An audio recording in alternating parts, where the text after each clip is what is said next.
From Ball State Unified Media, this is NewsLink Indiana.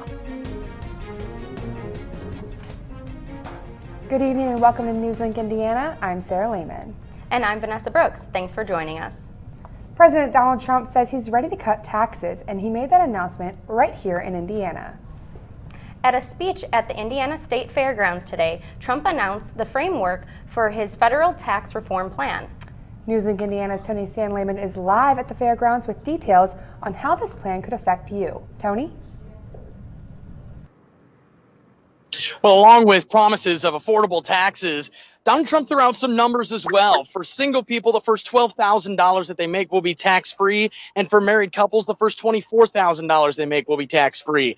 It was a part of the major announcement that Donald Trump had today as far as his plan for federal tax reform. He cited Mike Pence's movement when he was governor, citing the Indiana governor's major tax cut during his administration for the state of Indiana as a bit of a model that the president himself will take to the federal level. But he didn't stop there. Donald Trump did not hesitate in putting pressure on not only the Democratic Party, but Indiana's own Joe Donnelly.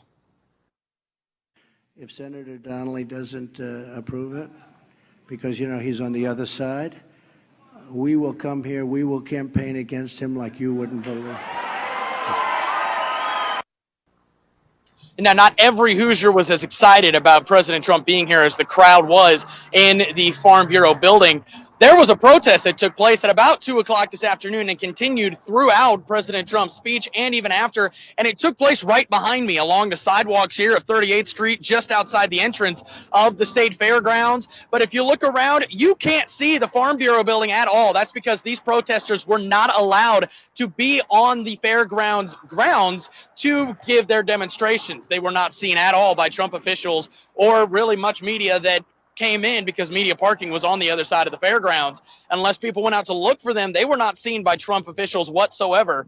They were certainly sending out messages of stop the hate and keep the hate out of our state, as well as supporting those who are under the DACA program and supporting those who would be considered at risk of losing their health care should the latest Graham Cassidy bill pass. Those protesters, as I said, were out here standing behind me along the sidewalks at the entrance of the building, at the entrance of the fairgrounds, to make their voices heard. And one leader said she's not going to stop until those she feels do not have enough of a voice in the federal government will get that voice, so that President Trump hears that people are being harmed by some things that he is doing, at least according to that one individual. We'll continue to update you on these tax reforms and as well as the rest of the Donald Trump ideas that he announced here today at the State Fairgrounds. Be sure to check out our website, ballstatedaily.com. We will have a full update on what transpired here today. Live in Indianapolis, Tony Sandleyman, NewsLink Indiana. Governor Eric Holcomb was not there because he was at a Navy SEAL event in Chicago. As a Navy veteran, he said he felt he could not miss it. And President Trump has ordered additional aid shipments to head to Puerto Rico. Emergency supplies are arriving in San Juan today to bring relief, food, and temporary shelter to those displaced by Hurricane Maria. The Category 5 storm left nearly everyone without power and most without water. Residents have been collecting rainwater, and some have had to tap into local water holes with makeshift pipe systems. Latest estimates say it could be months before water and electricity are restored. So far, the relief effort has been largely concentrated in San Juan, leaving many outside the capital saying they've seen little to no aid from the Puerto Rican or federal government. With communications down, getting the information out about the safety of individuals has been slow. The American Red Cross has responded by working with the American Radio Relay League for communications. Kirsten Walmsley has the story. The American Red Cross reached out for 50 volunteers on Friday to send to Puerto Rico. A very quick search. It took about, 36 hours start to finish. Identified, we actually received 450 responses. The amateur radio volunteers are there to help speed up the process of the communications between Puerto Rican citizens and their loved ones. The volunteers will aid in the relief efforts for 3 weeks. They will be active at the shelters run by the American Red Cross, updating the Safe and Well database. This database is used by the Red Cross to allow families to locate their loved ones and give information about how things are going. In times of need, the amateur radio is always right there. Ball State University Chase Team Assistant Director Adam Grimes has his ham radio license. We don't need cell phone towers. We don't need all that. Everything is done from right here, powered on emergency power. On Wednesday morning, the ARRL sent their first wave of 20 volunteers to do staging in Atlanta. They will prepare in Atlanta and make their way to San Juan by tomorrow morning. And even though the ARRL has responded to disasters for over 100 years, nothing of this scale has happened before. I've heard many people say that are on the ground there that no one recalls a disaster of this magnitude in the territories or a response effort of this magnitude. The ARRL has 30 members on a standby team in case they are called out to Puerto Rico. For NewsLink Indiana, I'm Kirsten Walmsley. For more information on the ARRL, you can go to www.arrl.org. And you know, in Indiana, we don't really have to worry about hurricanes, but we do have to worry about this heat. Yes, it has been really hot. Brittany?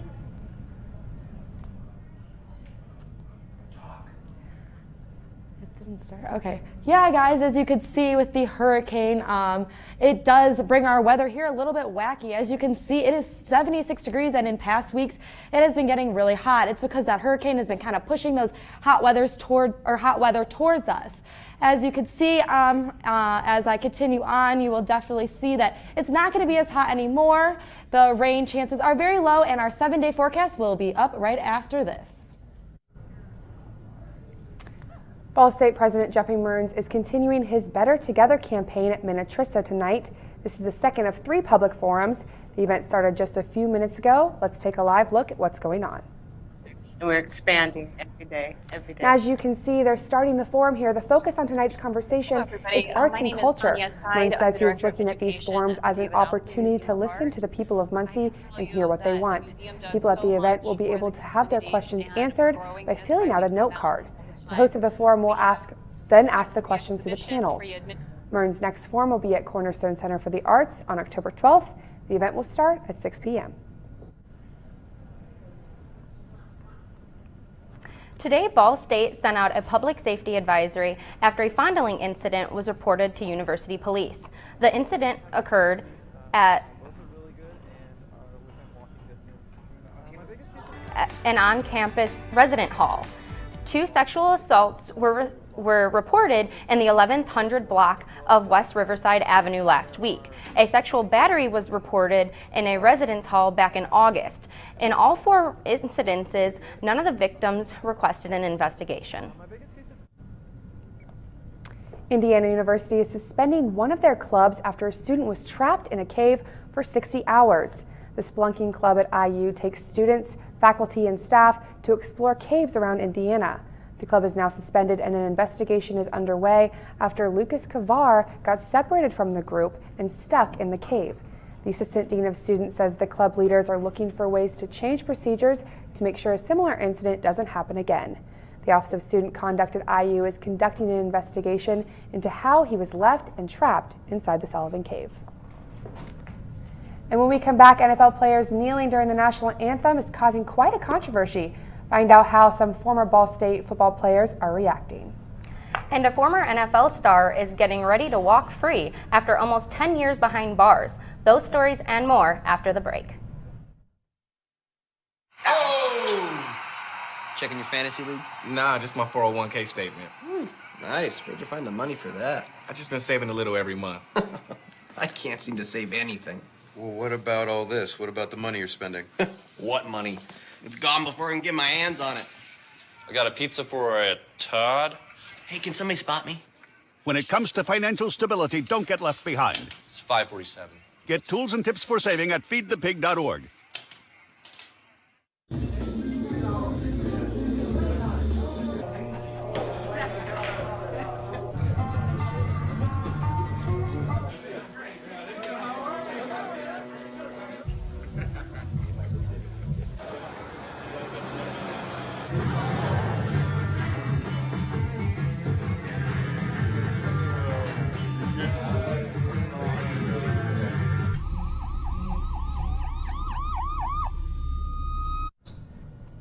Welcome back to NewsLink Indiana. There are still no arrests in the deaths of Liberty German and Abigail Williams. The 2 girls were killed 7 months ago in Adelphi, Indiana Park. Now the family is looking to Facebook to spread the word about the unsolved crime. German's grandparents included an FBI sketch and 2 other photos of a man considered to be the main suspect. Police ask if you have any information on the case to call 844-459-5786. President Donald Trump's recent comments about NFL players not standing during the national anthem has sparked controversy on and off the field. NewsLink's Samantha Johnson is live at Schumann Stadium with how Ball State plays into this debate.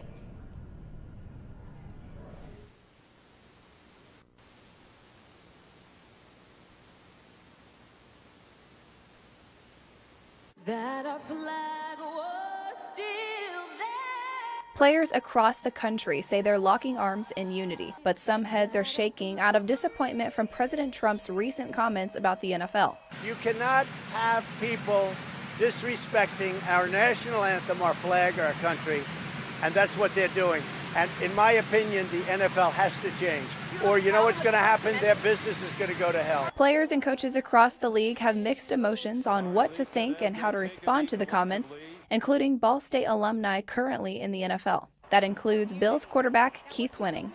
In a statement to NewsLink Indiana, Winning mentions he understands the president's concerns, but says with these protests, some NFL players, whether you agree or disagree, are trying to use their platform to make people aware and create change in today's society. Tennessee Titans wide receiver Kevon Mabon agrees, saying by showing peaceful protest, those NFL teams showed what the country should be about: unity. Ball State defensive line coach Keith McKenzie spent 8 years in the league and says he doesn't see disrespect in these acts, but rather an exercise of freedom.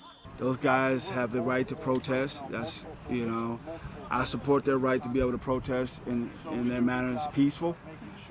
It's not derogatory. Another former Packers player, Aaron Taylor, explains that these protests are not meant to stir up more controversy. Taylor told NewsLink Indiana kneeling during the national anthem is not meant to disrespect the flag or military veterans. It is a means for people with a platform to bring to light problems that have plagued this country for generations. This is their platform, and they want to express themselves in their platform. But on Sunday, if I'm taking a knee in front of 80,000 and millions across the country, then you know where my heart is at, you know where my thoughts are at. With the battle escalating on Twitter throughout the week, it's unclear when this conversation will reach its final drive.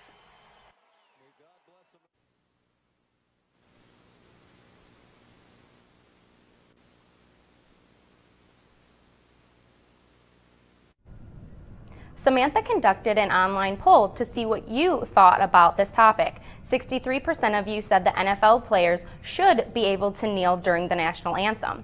If you want to share your thoughts or take the poll, you can head on over to the NewsLink Indiana Facebook page. O.J. Simpson could be released from prison as soon as Monday. The former NFL player has spent 9 years behind bars in northern Nevada for an armed robbery conviction. A state parole board in July set his release date for October 1st. As of now, he is still at Lovelock Correctional Center, but will be moved to a prison outside Las Vegas for release.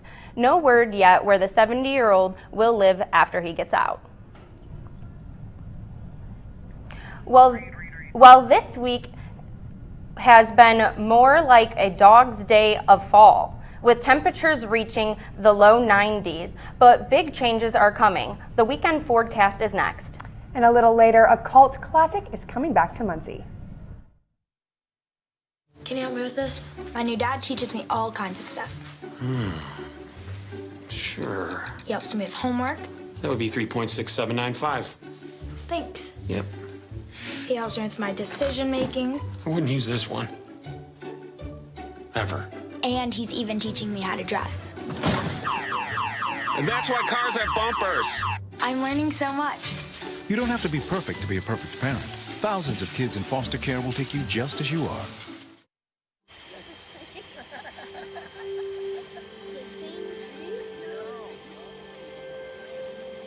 Psst, they're coming. Places, everybody. Light check. 1, 2, 1, 2. Everything looks good on our end. And come alive with the forest. Visit discovertheforest.org to find a forest near you.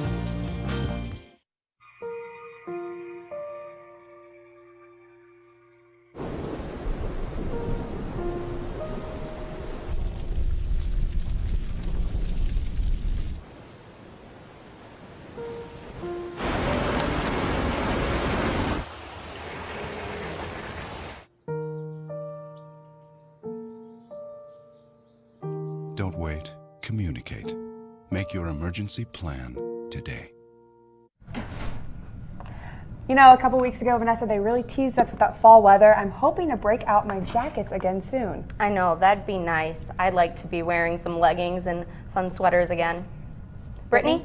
Yeah, guys, so you'll definitely see some weather where you could definitely wear those sweaters and put on some leggings again and be a little bit more comfortable than you have been sweating walking to class in those 90-degree weathers. As you can see, it is going to be, well, today, right now, it is 76, which is definitely better than it has been going.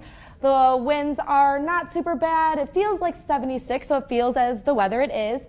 And the dew point's 56, so you're not going to feel tons of humidity, maybe a little bit coming here and there, but it is definitely cooled down. Going on into our almanac, you can see that today's high was 80 and our low was 49. Our averages were 72 and 46. As you can see, today was much hotter than our average temperature is around this time, being that it is a couple of degrees higher, but our low is about equal to what it should be at this time of the year. You can also see our record set back in 1886 with 88 degrees, so it was a lot hotter then, maybe not a lot, but definitely warmer than 80 degrees as it was today, and it was definitely much colder in 1989, where it was 35 degrees today. So moving on, you can see that we have our full country, and you can see there's this very easy line right down, kind of right where Muncie is, where the heat is and where the cooler weather is. And we're going to be seeing a lot of that cooler weather that you see kind of up near Denver and in Minneapolis and those kind of places heading our way right now. 76 in Muncie, 88 in Atlanta, and we have our coldest over in Denver. Going a little bit deeper into Indiana to see a little bit closer about some of our surrounding areas, you can see that Muncie is 76, and it is kind of in the middle of what's going on right now.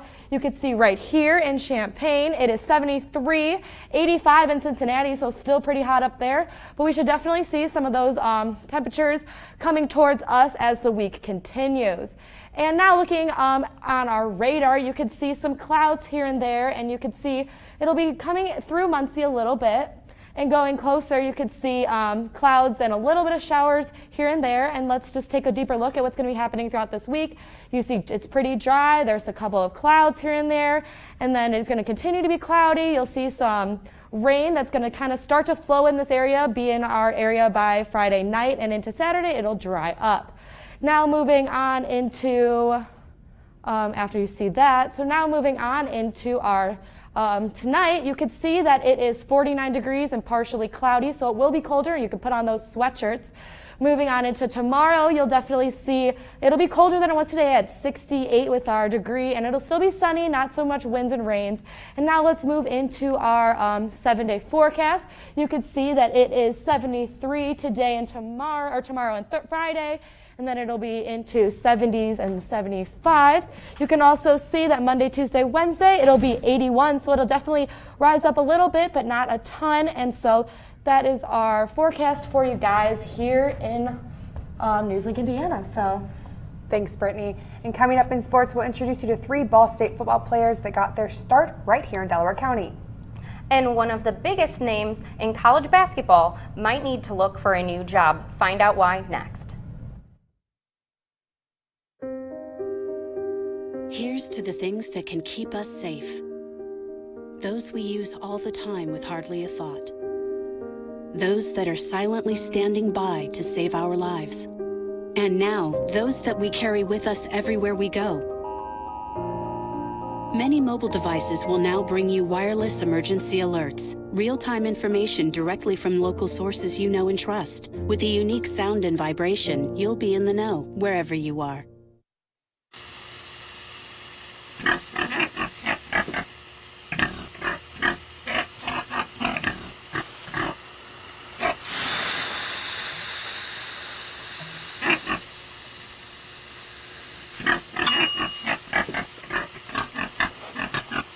Cook foods to the right temperature using a food thermometer. 3,000 Americans will die from food poisoning this year. Keep your family safer. Check your steps at foodsafety.gov. So, I got this new...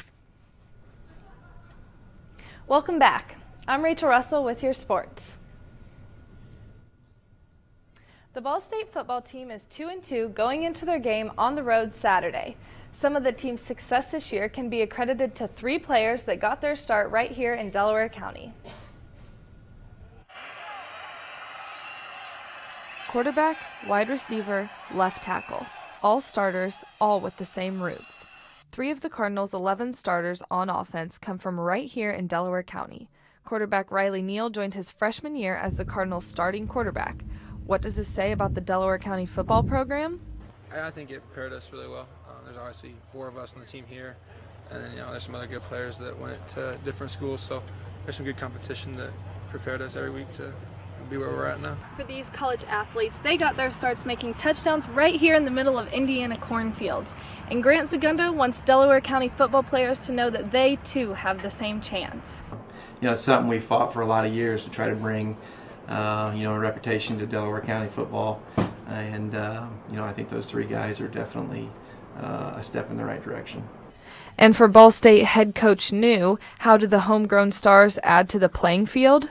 It's great to have those guys contributing in such a big way to our program, especially here locally in the community, because we want the community outside of the university and the students here. We want them to come out and support us and to be in the seats at Schumann Stadium, and those 3 men help with that. Obviously we got to win on the field and get the community excited. Delta High School and Yorktown High School have had a rivalry for years. For Caleb Slavin attending Delta, he spent his high school years attempting to take Riley Neal down. And in high school, playing against him, it was never really hate towards him, but it was always good to be able to talk trash and have a nice competitive feel. When I played Yorktown, I always wanted to sack Riley, and I think I got a half a sack on him or something my junior year. And as for Riley Neal and Riley Miller from Yorktown, their bond can't be broken. I think our chemistry from even before high school, like middle school and kind of Pee Wee Metro football has helped a bunch. Just coming in, knowing each other's mannerisms and knowing what we're thinking, personalities is helpful just to get an edge. Each of these players agree that being close to their family and friends, playing in the community where they grew up, is the dream. I just got to join a couple of Delaware County guys that kind of talked me into coming here. So I enjoy that it's close to home, and I can have my family and friends come watch me play. The Cardinals will be on the road again this Saturday against Western Michigan at 7 p.m. And Peyton Manning may be running for Senate. Earlier this week, Tennessee Republican Senator Bob Corker announced his retirement for 2018. According to Republican Representative Scott DeHarius, the former Colts and Bronco quarterback may be considering a run at politics. Manning has a number of fans here in Indiana and in Colorado, and he's also popular in Tennessee because of his alumni status at the University of Tennessee. New tonight, the Louisville basketball coach and athletic director are now on administrative leave. This comes after the FBI launched an investigation into the program yesterday. Officials say the investigation involves bribery from the NBA and high school recruiters. Athletic director Tom Jurich is on paid leave, while head coach Rick Pitino is on unpaid leave. Pitino's attorney, Steve Spencer, told the Courier-Journal today that Louisville has, quote, effectively fired Pitino. It's really fun to hear about some background of some of the Ball State football players that we watch, every Saturday. Yeah, exactly. We see them in their bigger college athletes, and now we know where they came from, and it's kind of nice to know. Yeah. I love it. Well, thank you, Rachel. Ahead on NewsLink, one of the Ball State's most popular homecoming events is changing the way it does business. And with Halloween just around the corner, one of Ball State's biggest theater productions is too. Your entertainment news is next. Hey, did you know 2.4 million loving cats and dogs in shelters and rescues need our help to find a home? Let's go to theshelterpetproject.org and meet a few who are in a shelter near you. Harlow, oh, she's one great listener who loves to hear all your stories. My kind of cat. Cerulo, is a sweet, goofy boy who's eager to please. Sounds just like another dog I know. So go to theshelterpetproject.org, search your local shelters and rescues, and go for a cuddle with your next best friend. Adopt. Sure, I look cute now, but when my owner lost his job, it was rough. I was living on the street, and one night, me and this Cocker Spaniel got into it so bad, I wound up looking like an ice cream cone. I cried a little bit, but thankfully I got rescued, so I'm running, I'm jumping, all back to my old self, and I'm ready to give unconditional love, even if you put a lampshade on my head.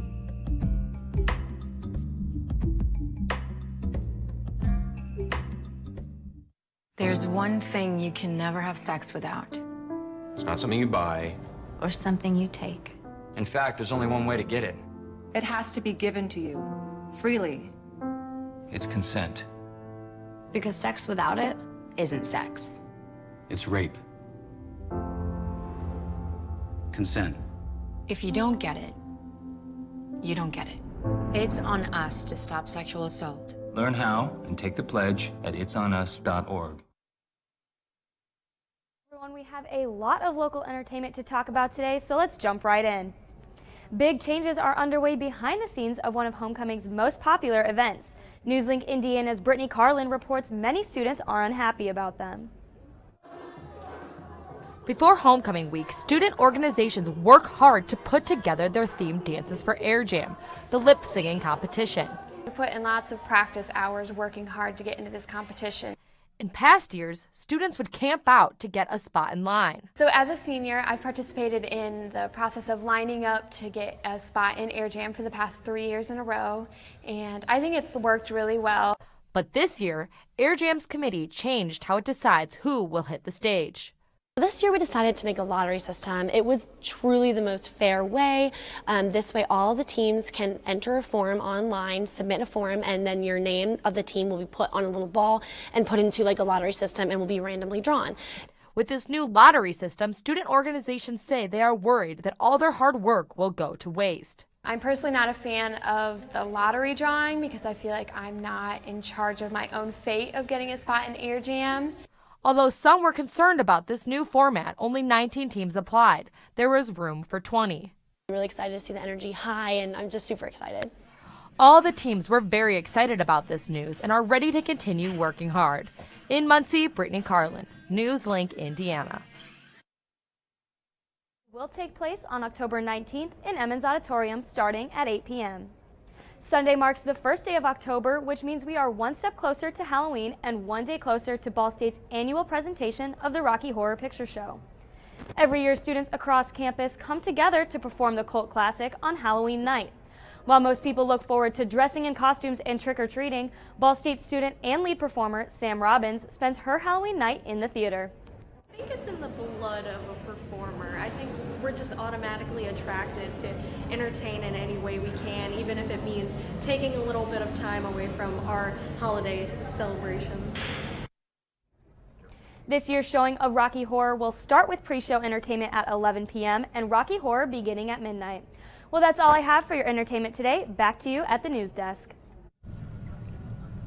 Thanks, Val. And you know, Halloween is coming up. I'm really excited. And what can you tell us about that last look at weather? Yeah, guys, well, with this fall weather, you could definitely see that it is going to get a little bit colder. Hopefully by Halloween, it actually feels like Halloween rather than now where it has been kind of, you know, warm and muggy outside. You could see over the next couple of days, it's in the lower 70s, which is much different than it has been. And then it goes back up into the 80s next week. So that's all for tonight for NewsLink Indiana. Be sure to watch tomorrow night at 9 right here on Cardinal Vision or online at ballstatedaily.com. And be sure to like us on Facebook and follow us on Twitter. Have a good night.